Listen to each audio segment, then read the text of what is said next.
la réouverture de cette minoterie. Au programme, un apéritif.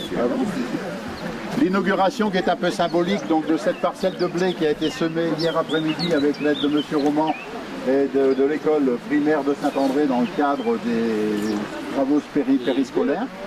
Et la mise en place de deux épouvantails. Ça c'est le premier programme de ce matin, l'apéritif. La visite, bien entendu, si vous souhaitez revisiter la minoterie pour ceux qui ne l'ont pas fait, ou visiter pour ceux qui ne l'ont pas vu. L'après-midi, cet après-midi, à partir de 15 h, donc un concours de pâtisserie basé sur les 3 farines locales. La farine d'épeautre, de châtaigne et de pois chiche. Les gâteaux donc devront systématiquement avoir une de ces 3 farines dedans. C'est ça. Le jury est composé donc, je vous l'ai dit, présidé par Didier Comte. Dans le jury, il y a le maire de la Mure-Argence, Alain Delceau, qui est également président de Secret de Fabrique, qui gère les musées. Et on va retrouver aussi Madame Rony Didier, qui est productrice de farine, de petite épeautre sur l'Ambruisse. Tout ça sous la houlette d'Olivia Den dans le cadre du Pays Gourmand. Donc je crois qu'on a déjà nos enfants de l'Office de la Jeunesse et des Sports du Haut-Verdon qui sont attablés depuis 10 heures à préparer un gâteau. Pour ceux qui se sentent une âme de pâtissier, vous avez encore jusqu'à 14 heures pour venir apporter vos chefs-d'œuvre. Que je goûterai après, bien sûr, parce que bien entendu, vous verrez bien que je fais partie du jury cet après-midi, ça paraît logique. Voilà. Tout le monde aujourd'hui, il y a beaucoup d'autres activités que le concours de cuisine. Ce matin, on a fait un pot du maire pour accueillir et fêter la réouverture du musée, inaugurer la petite parcelle de blé qui a été plantée par les enfants dans le cadre du temps périscolaire de Saint-André-les-Alpes. Et on propose aussi de la construction d'épouvantails aujourd'hui. Voilà. Donc les enfants sont en train de s'amuser, il y a plein d'épouvantails qui sont en train d'être montés.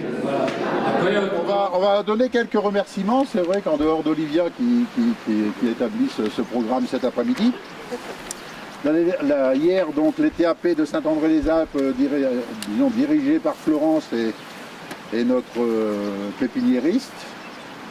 La commune et ses agents pour la préparation de la terre. Bon, c'est vrai que préparer de la terre à côté de l'Issol, c'est pas toujours très évident. Les piquets bois et la scierie Paglia, Jean-Luc et Quentin. La paille par Cécile et Arnaud. Et les vêtements par la Croix-Rouge de Beauvaisis, Fatima et Michel. Cette année, donc la minoterie, en ouvrant aujourd'hui, va vous proposer un programme que vous aurez l'occasion de découvrir, notamment sur les flyers ou sur Internet, si vous le voyez. Les plus attrayants sont donc les guinguettes. Et ce qu'on souhaite mettre en place et qui devrait être mis en place, c'est des marchés gourmands ouverts le soir pour venir manger sur les bords de l'Issol, des guinguettes tous les vendredis soirs pour venir boire un coup auprès du musée avec nous. Et bien sûr des ateliers cuisine tout l'été comme l'an dernier, des ateliers de fabrication de pâtes fraîches et des ateliers qu'on reconduit de l'an dernier qui sont les goûters au musée où on fabrique notre farine et après on fabrique notre gâteau. On a un programme d'animation annuel qui dépasse les murs du musée. On fait de la programmation dans les murs, on fait aussi de la programmation hors les murs. C'est vrai qu'il y a un vrai temps fort en juillet-août où on a des activités presque tous les jours. Et c'est de la même façon au musée de la distillerie à Barème, où on va avoir cette année des ateliers, on espère, de fabrication de cosmétiques et des choses comme ça. Une exposition permanente qui va retracer donc l'arrivée, le 125e anniversaire de l'arrivée du train à Saint-André-les-Alpes, qui débutera donc dans la salle du 2e étage du 8 juillet, si je ne m'abuse, jusqu'aux fêtes du patrimoine. Des animations culinaires qui vont se perpétrer également dessus, puisque vous n'ignorez pas que si on a planté un moulin, c'est du blé, le blé c'est de la farine, et donc obligatoirement il y a un système de menu qui peut être fait. L'année dernière ça avait très bien marché. Et une boutique qui a été complétée, et comme vous l'avez vu, qui est assez imposante à la sortie du moulin.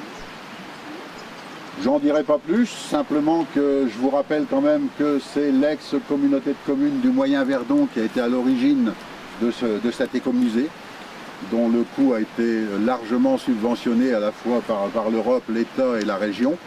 C'est important de le dire.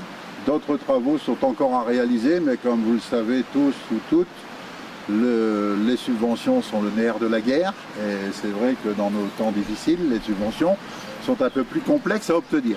ou au moins décalé. Par contre, si je ne m'abuse, Monsieur le Président, vous êtes là, fin 2017, les abords, l'extérieur devrait être réalisé logiquement. La grande salle pour arriver à aménager cet écomusée, à être ouvert toute l'année pour des expositions temporaires et tout. Les financements européens ont donc été repoussés sur 2019. Mais l'objectif, c'est quand même d'ici 2020-2021 que cette minoterie ouvre toute l'année avec un programme divers. Merci Alain. Donc vous l'avez bien compris, le maire de Namur, le maire de Barème qui est là derrière, sont les deux vice-présidents qui sont présidents et vice-présidents de Secret de Fabrique, qui est un label que nous avons décidé de créer il y a 2 ans maintenant. Donc la communauté de communes du Moyen-Verdon à l'époque s'est investie pleinement dans ce projet. Aujourd'hui, on reprend le projet au sein de la nouvelle communauté de communes Alpes-Provence-Verdon. Donc le Secret de Fabrique est représenté. Donc, on a un certain nombre de membres qui sont des élus de ce territoire, de nouveaux élus de ce territoire. Donc aujourd'hui, la suite, on va dire, logique. Ouais. Là, je voudrais simplement faire une précision. C'est un choix important que l'on a fait au niveau de la communauté de communes, des communautés de communes, à savoir, vous avez entendu parler d'investissement, et en matière de fonctionnement, ce n'est pas une mince affaire. Donc on est sur un équilibre financier qui est subventionné par la communauté de communes Alpes-Provence-Verdon. C'est-à-dire que si vous voulez, on a intérêt à avoir le plus de recettes possible pour mettre le moins de subventions possible pour l'équilibre financier de l'opération. Sachez quand même que pour 2017, on a prévu un équilibre financier au-delà de 100 000 €. Donc c'est quand même pas une mince affaire. Donc je rappelle quand même que Secret de Fabrique, c'est ici à Namur-Argent la minoterie, à Barème la distillerie, sur le pays d'Entrevaux les moulins à huile du pays d'Entrevaux, et également sur le Haut-Verdon les draperies. Donc avec une application informatique que vous pouvez télécharger. L'application patrimoniale et touristique est un moyen de faire découvrir au public ce patrimoine caché sans avoir à pénétrer dans les bâtiments qui, encore une fois, n'appartiennent pas à la collectivité, mais en même temps d'ouvrir, entre guillemets, au moins de manière virtuelle, ce patrimoine au public. C'est un tout au niveau du territoire et de la communauté de communes. Donc c'est un choix important financier, une décision budgétaire importante qui a été faite par les élus. Et l'idée, c'est d'apporter le plus possible d'animation dans ces locaux. Vous l'avez bien entendu dans les aménagements qui vont être faits, dans les animations qui vont être réalisées, pour essayer de diminuer au plus possible l'équilibre financier donc apporté par la communauté de communes. Donc on a intérêt à faire venir le plus grand nombre de gens possible pour avoir de la recette sur ces sites-là. Donc à bon entendeur salut, donc faites connaître l'existence de ces musées. On a intérêt à avoir le maximum d'entrées possible. Avec une gratuité bien entendu pour les scolaires, et c'est important également de le signaler. Voilà. En tout cas, merci d'être venus aussi nombreux. Merci aux élus qui sont présents, aux vice-présidents. En avril, mai et juin, c'est ouvert que les week-ends, les ponts et les jours fériés. Et à partir du 1er juillet, on sera ouvert tous les jours jusqu'aux Journées européennes du patrimoine, c'est-à-dire jusqu'au 17 septembre. Ou après, en septembre, la fin septembre, on réouvrira que les week-ends et on ferme définitivement en octobre. On a organisé un concours de pâtisserie sur le thème des farines locales. Donc il y a 3 farines qu'on peut trouver aujourd'hui dans le territoire. C'est la farine de châtaigne, la farine de petit épeautre et la farine de pois chiche. Et donc on a fait un concours de pâtisserie sur ce thème des farines locales. Donc on a une catégorie jeune et une catégorie adulte. Donc le but était de proposer un dessert qui contenait au moins une de ces 3 farines. Les gens venaient avec leur production pour participer au concours. C'est ça, les gens menaient leur plat entre 2h et 3h et le jury a dégusté les plats à partir de 3h et a attribué ensuite un premier prix chez les enfants. Le premier nous a surpris par le goût. Mais dans l'ensemble, en fait, c'est le numéro 7 qui vient. Donc je vais demander à Elsa et Victor. Elsa et Victor. Il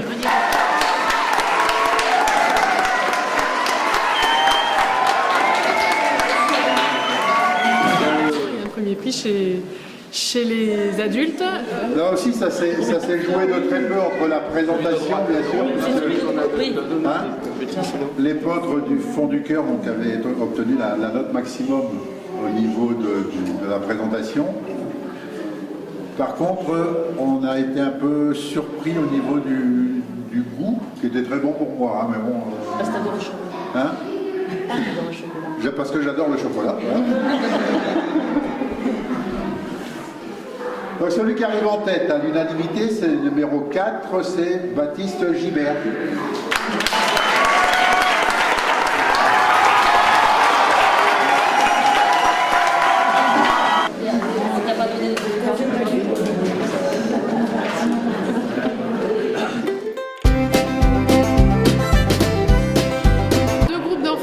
l'OIJS qui étaient venus qui ont passé la journée à la minoterie, qui ont fait les gâteaux le matin sur place et qui là dans l'après-midi ont fait le concours des pâtisseries et aussi les épouvantails dehors. Donc voilà, une journée bien remplie aussi pour les enfants du Haut-Verdon. On essaye de créer de plus en plus de liens entre les différents projets du territoire. Et donc là, sur la minoterie, c'est vrai que ce thème de concours de pâtisserie, avec Thomas, ça nous a paru intéressant. Et c'est dans le thème de Pays Gourmand aussi, donc c'est bien de créer du lien entre ces deux projets. Donc voilà, une animation de Pays Gourmand pour la révolte de la minoterie, c'était sympathique. Là, ça permettait de mettre en lumière aussi des producteurs locaux qui faisaient de la farine. Donc comme il y avait une productrice à Lambrus en petite épeautre, on a une personne sur Scalescafarel en pois chiche, et on a toute la vallée d'Anote qui a relancé la production de châtaignes, donc ça correspondait bien à la production locale.